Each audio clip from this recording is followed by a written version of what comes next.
parallel that you just had when you were talking about the hardest worker and those types of awards. That seems to be what motivates you, right? Like you like that almost more than the external awards. And the funny thing is, when you embrace hard work, the external awards come anyways. You're right. You're right. And I do. Those awards, is what puts a smile on my face. Yeah, the Heisman would have been great. You know what I'm saying? Doak Walker, great. It would have been even better if I just didn't get hurt. But those work ethic awards, the blue collar award, MVP.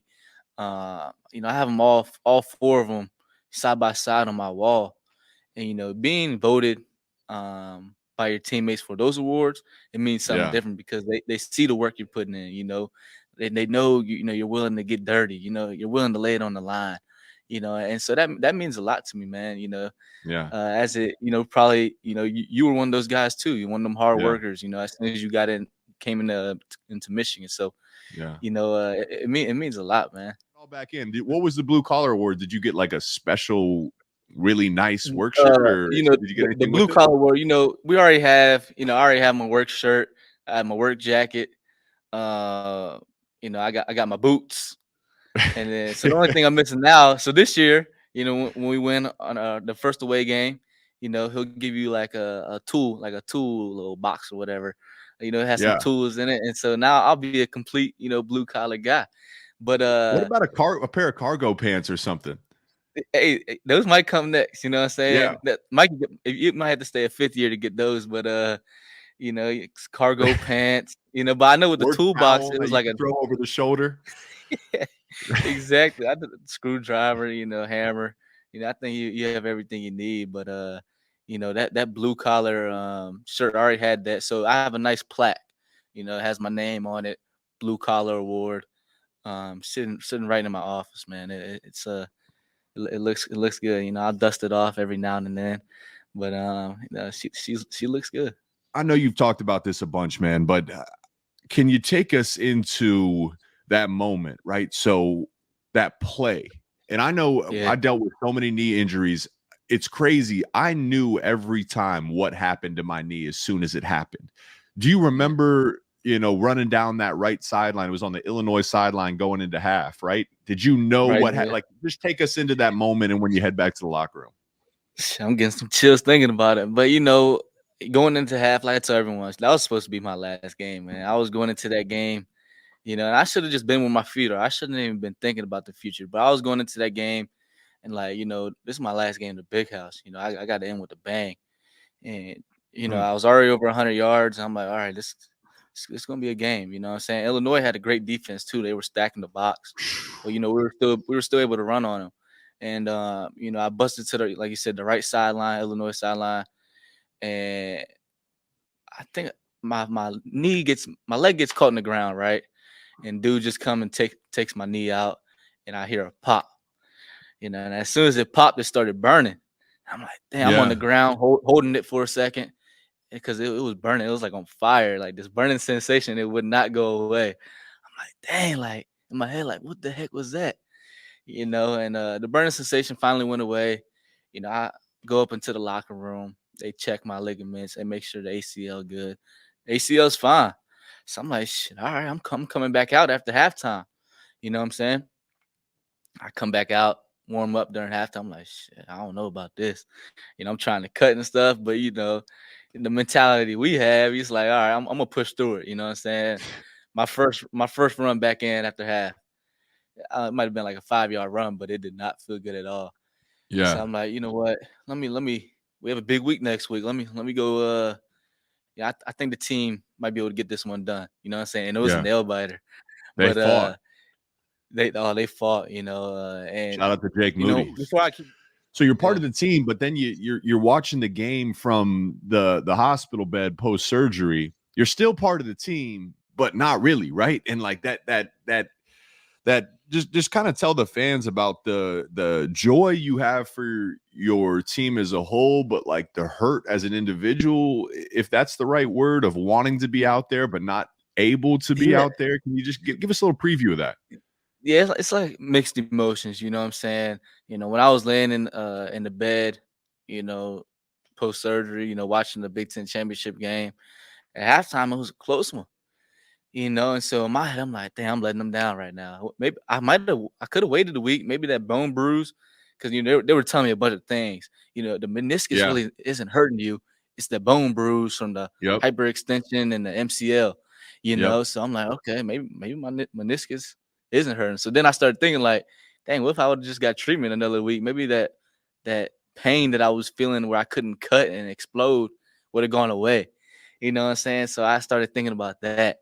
Watching the Purdue game, Mm. and we pulled that one off, right? And so I drive down to Arizona to be with the team, for the TCU game, and that might have been even harder than watching it from the bed because I'm on the field. I feel the grass. I can see the Yeah. sweat. I can see the opponent, and that was tough because it's like, I feel like I could do so much, but I could do so little. You know, and it's like if I was out there, I know I'd make a play. But I can't. The only thing I can do is try to bring my teammates up. Tell Yeah. them what I see from the sidelines. And it it's tough. When it's good, I'm smiling. That's my team. I'm still, I'm there. I'm there. If I'm not there, I'm there in spirit. And then when we're losing, I'm like, damn, I feel like I'm letting them down. So You know. you being the high character guy you are, do you write down your goals? Do you guys talk about goals as a team? Because I've heard you guys talk about, the expectations for this season, and a lot of people are picking you guys to make a serious run. Yeah. Just talk to me and talk to our listeners about your personal goals, how you go about writing those down, and some of the conversations you guys have in the locker room surrounding the season. Yeah, we do talk about goals, and I have all my goals, team goals, individual goals written, in my room. And like I tell everyone else, it starts with the team goals, because with team success comes individual success. And to be quite frankly, like last year, like I never even thought about winning that, like being in a Heisman race. I didn't even think about, winning a Doak Walker. You know what I'm saying? Like I didn't even think about that stuff. But as we started winning, as the team started doing good, as the line, everyone just started getting recognized for all these, different races. You know what I'm saying? So it starts with the team, man. You know, like I said, the team awards, win each and every game. Especially those big ones. The way I look at it, all of them are big, but the big ones, the Michigan Yeah. State, the Penn State, Ohio State. You have to win those. And then win the Big Ten championship, win a CFP game to get us into the national championship opportunity.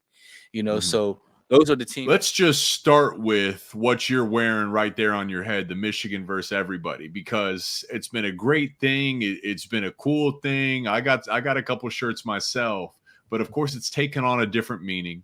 And then it takes on an even bigger meaning when it's Ohio State week. Can you help me understand? Help everyone understand, what does Michigan versus everybody mean during Ohio State week? Yeah, during Ohio State week, it's huge because with everything going on, it's always been Michigan versus everybody. We can set that straight. And if you don't have any Michigan versus everybody gear, I suggest you go get you some. But what does Michigan versus everybody mean? Well, how could it be Michigan versus everybody if you didn't have the gear, right? It's a home game this year. Hey, we need everyone. We need everyone in the big house. If you're a Michigan fan, we need you to go to the M Den and That's get crazy. that Michigan versus everybody shirt. But for me, for the team, going into Ohio State week, what does Michigan versus everybody mean? It means literally what it says: Michigan and everyone inside Schembechler Hall, everyone that's a Michigan fan. It's all of us versus Ohio State and versus everyone who hates us, which there's a lot of haters. So if you're not with us, you're against us. And I think that's just plain and simple. I don't think there's a definition of exactly what it means. It's basically if you're not with us, you're against us, and we feel like we have a target on our back. And going into the Ohio State game, most likely it'll be number 2 versus number 3. Someone has to win, someone has to lose, and someone has to get kicked out for the CFP. So, it's going to be a great game. 2 great teams going at it like always. And man, but I'm fired up for November 25th. I feel the intensity, man. I literally feel it. What's it like? What's this week like? Of course, you just mentioned it. Number 2 versus number 3, most likely. We'll see where the college football playoff rankings land later or early in the week. But what's that like for this game? You know what I tell my teammates is basically the way we treat Bowling Green is the way we're going to treat Ohio State, but we're going to pick it up a notch. You know, if you watch 8 hours of film, you know those games. You know, watch 10. You know, but we're not going to change anything at all. You know, obviously the stakes are higher. You know, so there's going to be more maybe adrenaline going. You know, throughout the game. But when it comes to game planning, you know, I think we just need to keep everything the same. You know what I'm saying? Because that's how we're as football players. That's what we're supposed to do. We're supposed to treat every team the same, prepare the same. You know, don't treat any team different. You know, go in there and play Michigan football. You know, so obviously, like I said, the stakes are going to be high. You know, 2 versus 3, nothing gets bigger than that. You know, so, but we're going to treat it the same way. You know, the funny thing is it's like you always go 100%. Like, yeah, Bowling Green, like, bro, of course you go 100. There's no. Maybe some guys, but I know that's not you. I know that's not me. That's not any dudes I was around where it's like, bro, you empty the tank every time you step on the field.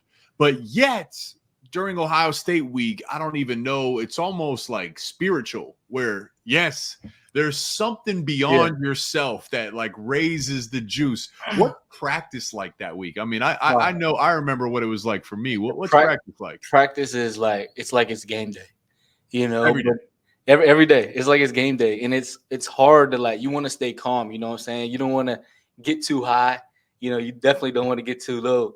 You know, leading up to the game, it's kind of like taking off on an airplane. You kind of want to build up, but it's so hard, you know, because you're just ready for Saturday. You know what I'm saying? You know what's at stake, you know what's on the table, you know, but practices are lit, as you know. Everyone's turning it up a notch. It's great, you know. I'm super excited. You know, it's definitely gonna be legendary. You said, you know, for this chapter to close, for the next one to start. What has Michigan meant to you in that line, man? I think of the word Michigan, man. I could write a long definition, or I could just say, go look at Blake Corum, man. What's Michigan? What does Michigan mean to you? You know, being a Michigan man means everything to me.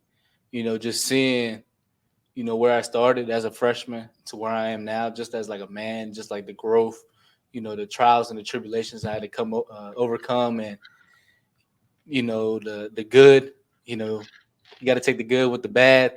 You know, there were just so many great times, you know, here at Michigan, and especially there's nothing better than being on a football team. You know, that just made my experience just so great. You know, having forever for life friends. You know what I'm saying? Friends for life. You know, Michigan means everything to me, you know, and hopefully one day, you know, after my career is over, maybe I can, you know, come back and maybe, I don't know how they rent out the boxes up top, but I would love to have me a box so I can come to every home game and just be that alumni. But you know, it's meant everything to me. You know, I'm a forever, you know, be a Michigan man. I'm a die Michigan man. You know, I'm blessed to have come to the University of Michigan. But for you, your senior year, can you put it into context? What would it sound like?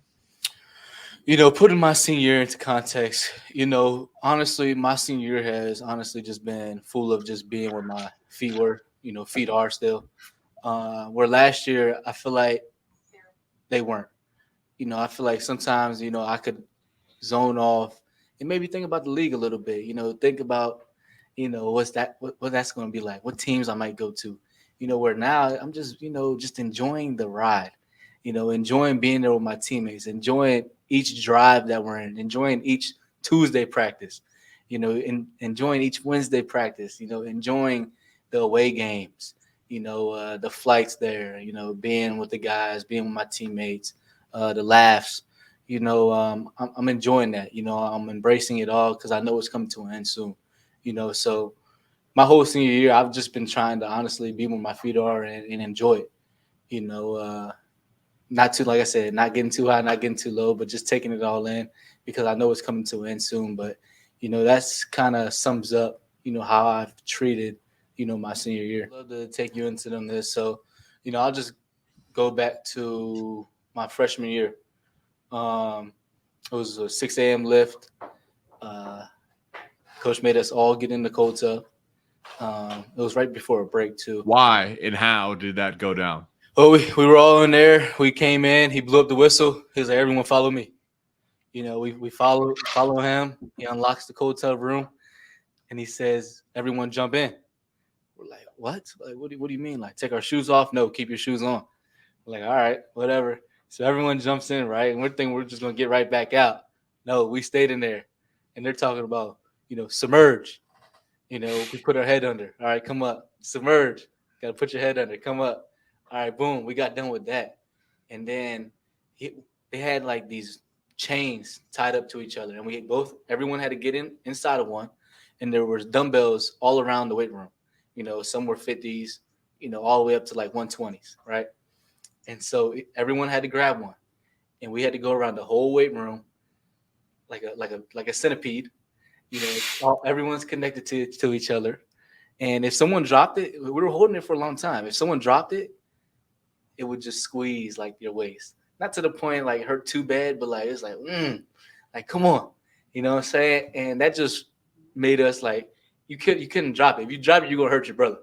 And so just that mentality, like even when it hurts, you gotta keep going. That's just like two examples of how he just like carved the mind, you know what I'm saying? And he's been doing things like that, my whole career here, and it's been great. I love it. I know part of the reason you came back was to win a national title. There was no guarantee you were going to be here. Why did you come back? Why in that moment did you say, hey, my lifelong dream is to go to the NFL, but I want to be back here? I mean, I've been playing ball since 6, so nothing in life is guaranteed, right? So every time you step on that field, you have the chance of never playing again. So I knew, that might be a little risk. But I came back for many reasons. I came back to get my degree, be the first in my family. Did that, check. The first in your family to get a degree. First in my family, check. Just leading the way for my sisters. And, one of my sisters is in college right now, playing softball. The other one's about to go to college. And then there's one after that. So just leading the way, breaking a generational curse. So that was a big up on my goals and reasons to come back. So the next thing after that was I didn't want any Michigan fan, not that they would, but I didn't want to give them a chance to remember my last game in the big house, being me on probably like the 30-yard line, holding my knee, trying to play against Ohio State, but I couldn't. And, I just didn't want to go out like that, So I came back, and yeah, it was a risk, but the NFL's not going anywhere. And I know whatever God has planned for me, is going to happen, and whatever he doesn't have planned for me isn't going to happen. And, that's the way I look at life. And, I truly believe, God writes your story from the end to the beginning. So he already knows everything that I'm going to go through. And so I just put my faith in him and, came back. And now we're here in Houston, with the opportunity to win a national championship. I want to go back to camp when you found out you're going to be captain, right? Yeah. And it was a unique way. Unique. And I think typically you're voted captain. You are voted captain by your teammates, which makes it the greatest honor possible, right? But yours was an even more unique situation. And could you tell us the story about when you found out you were going to be captain? Yeah, so usually in the camp, as coach would hand out a sheet of paper, and it's what, 4th year, 5th year, 6th year, seniors. You vote who you want to be captain, but it was different this time. Yeah. We're probably maybe week 1, week 2 in the camp, and we're in the team meeting. Coach Harbaugh comes in, he's like, guys, Blake Corum's going to be captain. And I'm sitting around like, it's not even the end of camp yet, but I appreciate it, coach. So I go up there, give some wise words to the team, and he said, everyone was going to vote you anyway. So I'm just going to tell you right now, you're captain of the team, and we'll vote the other guys, at the end of camp, but it was very unique. Yeah. Maybe first of its kind. Yes. But it was great, just knowing that, Coach Harbaugh, saw me, all the hard work I put in, the way I led guys without being captain. And, since a freshman, and just the way I carried myself. And, it was definitely cool. And the players came up to me and were like, yeah, we were going to vote you anyway. Right. It was great. It was great. It's the same thing about your faith, though, right? Like, you don't do anything to be a captain. You be who you are, right? Exactly. You have to be who you are at all times. And, for me, you know, one of my goals was to be captain, but I knew I wasn't going to be captain until my senior year. And back then, I thought I was leaving in 3 years, you know? So the only thing I did when I came in, I was just being myself, you know, trying to outwork everyone, you know, be the first in the building, last out, you know, leading by example. And, you know, as a freshman, you know, you don't want to be too vocal because you don't want to look like... Be seen, not heard is what they say in the NFL, right? Exactly, you know, so I was just working my tail off, and over time, just people just saw it, you know, and people started to follow, and, you know, back-to-back years, I got the Blue Collar Award, you know, I got the Hardest Worker Award, you know, so I'm just glad my teammates, you know, see the work that I put in, and they follow, man, they follow. You know, I have a great group of teammates, and, you know, because of, you know, Team 144, you know, that, and the way we work, that's why we're here in Houston. It means a lot, man, just because, like you said, we have the biggest, the best, you know, we travel so well.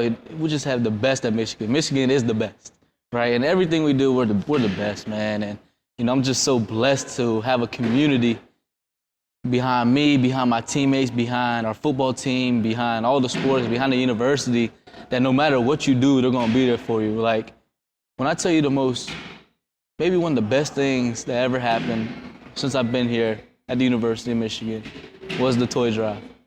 You know, going into the toy drive, I'm thinking, all right, maybe 5,000 people, right? I've never in my whole life seen that many people in a mall, ever. You know, it was like they were getting ready for a game, and everyone was there just for a better cause. Everyone was there for, you know, to help. And that's what community is about. Like, it's not about 110,000 in the stadium. It's not about, you know, however many people are going to pack out in Houston. You know, it's about the people that come when it's really not about football. You know, that's the definition of community. That day described to me and, like, lit my eyes open, like, that's community right there. You know, and we have the best. And I'm so thankful to be a part of what we have here at Michigan. Man, it's amazing. It's been great, and we were actually on the plane flying back from Rose Bowl, and we were just talking, you know, in the front. You know, something Coach Harbaugh does, which is phenomenal, is he lets, you know, the starters get first class. You know, the coaches don't take first class, and that's selfless, man. I think selfless. You know, Coach Harbaugh is such a great guy, great human being. So we're all kicking it up there, you know, standing up, you know, turned around, just talking about the game, but we're talking about how much we love each other, and more so just talking about how much, like, this is our last ride and how special Team 144 actually is. And we were talking about, you know, Team 142 and 143. You know, those were great teams. But there was something a little different about Team 144, and we might still be trying to figure it out. But I think what's so special about this team is people counted us out. You know, people doubted us. People wanted us to lose and fall down, but we never did. And that's just because we had our brothers back, and we knew what the ultimate goal was. And we knew just people were just trying to distract us from, you know, going out the way we wanted to go out. And, you know, Team 144, this team has meant a lot to me. And like you said, we'll be back here, you know, maybe 25-year anniversary, 10-year anniversary. I don't know what it's going to be, but, you know, God willing, everyone's still alive and, you know, just successful men. But this team's very special. What can we expect to see from Blake Corum on Monday night? What you expect to see from Blake Corum on Monday night is everything I got. You know, this is my last time strapping up in that winged helmet. You know, whatever it takes to win, I'm going to do. You best believe that. So I hope to see y'all there, loud and proud, and go blue.